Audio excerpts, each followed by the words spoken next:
Hi అండి. Welcome to Vaishu recipes. ఇవాళ సజ్జలతోటి దోశలు ఎలా వేసుకోవాలో చూపించేస్తాను. చాలా చాలా హెల్తీ రెసిపీ కదండి. చూడండి, సజ్జలు అనేటివి ఇలా ఉంటాయి. తెలియని వాళ్ళ కోసం అయితే వీడియోలో చూపించేస్తున్నాను. చాలా హెల్తీ రెసిపీ అండి. ఎంత చక్కగా వస్తాయో దోశలు అయితే, మామూలు దోశల కన్నా చాలా టేస్టీగా కూడా ఉంటాయండి. పదండి ప్రాసెస్లోకి అయితే వెళ్ళిపోదాము.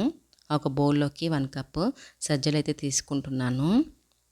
ఇవి మిల్లెట్స్ అండి. మనకు జొన్నలు కానీ, రాగులు, అరికెలు, సామలు ఇవి నీటితోటి దోశలు వేసుకొని తింటే చాలా అంటే చాలా హెల్త్కి మంచిదండి. నెలకొకసారైనా ఇలా మిల్లెట్స్ తోటి దోశలు అయితే వేసుకొని తినండి. నార్మల్ దోశల కన్నా ఇవి చాలా హెల్తీ కదా. అదే కప్ తోటి 1 కప్ మినపప్పు అయితే తీసేసుకోవాలి. 2 టేబుల్ స్పూన్ శనగపప్పు, 1/2 కప్ బియ్యం అయితే వేసేసుకోవాలి. 1 టేబుల్ స్పూన్ మెంతులు వేసేసుకొని 3-4 టైమ్స్ అయితే కడిగేసుకోవాలండి నీట్గా.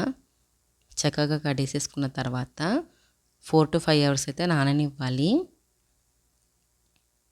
ఇప్పుడు మూత పెట్టేసి 4 to 5 అవర్స్ అయితే నాననిద్దాము.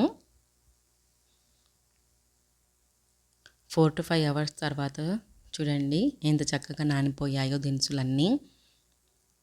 ఒకసారి కడిగేసుకొని మళ్ళీ నీళ్ళనైతే వంపేసుకొని పక్కన పెట్టుకోవాలి. ఇప్పుడు ఒక మిక్సీ జార్ తీసేసుకొని మిక్సీ జార్లోకి తగినన్ని దినుసులు వేసేసుకున్న తర్వాత కొన్ని వాటర్ యాడ్ చేసేసుకుంటూ మూత పెట్టేసి కొంచెం బరకగా అంటే 80% గ్రైండ్ చేసుకోవాలండి.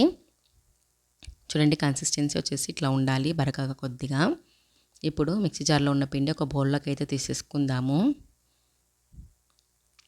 అలాగే మిగతా ఎక్స్ట్రా దినుసులు ఉన్నాయి కదా, అవి కూడా మిక్సీ జార్లోకి వేసేసుకొని గ్రైండ్ చేసేసుకుందాము. అలాగే మొత్తం పిండి గ్రైండ్ చేసేసుకొని ఒక బౌల్లోకి అయితే తీసేసుకోవాలి. ఇది మూత పెట్టేసి ఫర్మెంట్ చేసుకోవాలండి 6 to 8 అవర్స్ వరకు.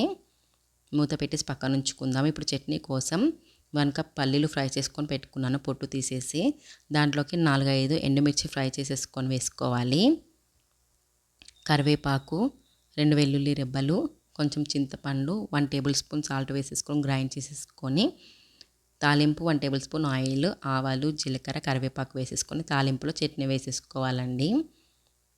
తగినంత వాటర్ యాడ్ చేసేసి చట్నీ బాగా కలిపేసుకోవాలి. కొంచెం వాటరీగా ఉంటుంటేనే ఈ సజ్జ దోశలకి చట్నీ బాగుంటుంది.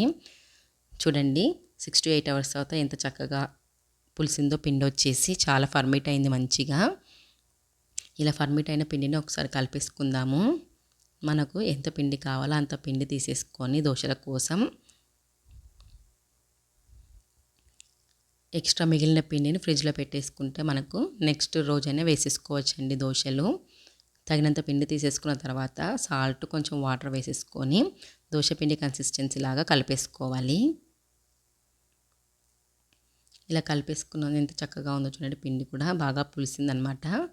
ఇలా కలిపేసుకొని స్టవ్ వెలిగించి దోశ పైన పెట్టేసి దోశ పైన హీట్ ఎక్కాక ఆనియన్ ఆయిల్ రుద్దేసిన తర్వాత ఒక గెరిటెడు పిండి వేసేసుకొని దోశ అయితే వేసేసుకోవాలి.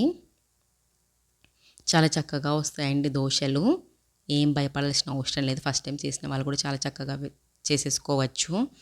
దోశ చుట్టూతో ఆయిల్ వేసేసుకొని పైన కూడా కొంచెం ఆయిల్ స్ప్రింకిల్ చేసేసుకున్న తర్వాత దోశ ఒకవైపు వేగాక ఇంకొక వైపుకి అయితే తిప్పేసుకోవాలి. చూడండి, కలర్ కూడా ఎంత చక్కగా వచ్చిందో దోశ కలరు. మనకు దోశ అయితే రెడీ అయిపోయింది.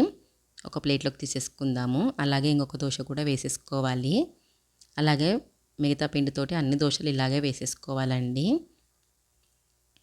చాలా చక్కగా వస్తాయి. ఆరోగ్యానికి కూడా ఎంతో మంచిది ఇలా దోశలు, సజ్జ దోశలు తినడం వల్ల. చూడండి, పల్చటి చట్నీ, కరివేపాకు పొడితోటి అయితే నేను దోశలు అయితే సర్వ్ చేసుకుంటున్నాను. చాలా బాగుంటాయండి దోశలు అయితే. మీరు కూడా ట్రై చేయండి. చాలా హెల్తీ రెసిపీ కదా. 1 మంత్కి ఒకసారైనా ఇలా మిల్లెట్స్ తోటి దోశలు అయితే వేసుకోండి. చాలా అంటే చాలా హెల్త్కి మంచిది. టేస్ట్ కూడా అంతే బాగున్నాయండి. మీరు కూడా ట్రై చేయండి. ట్రై చేసి ఎలా వచ్చాయో కమెంట్లో చెప్పండి. మీకు కనుక నా వీడియో నచ్చినట్టయితే ప్లీజ్ లైక్ చేసి సబ్స్క్రైబ్ చేసుకోండి అండ్ కమెంట్ కూడా చేయండి, షేర్ కూడా చేయండి. Thanks for watching. బాయ్.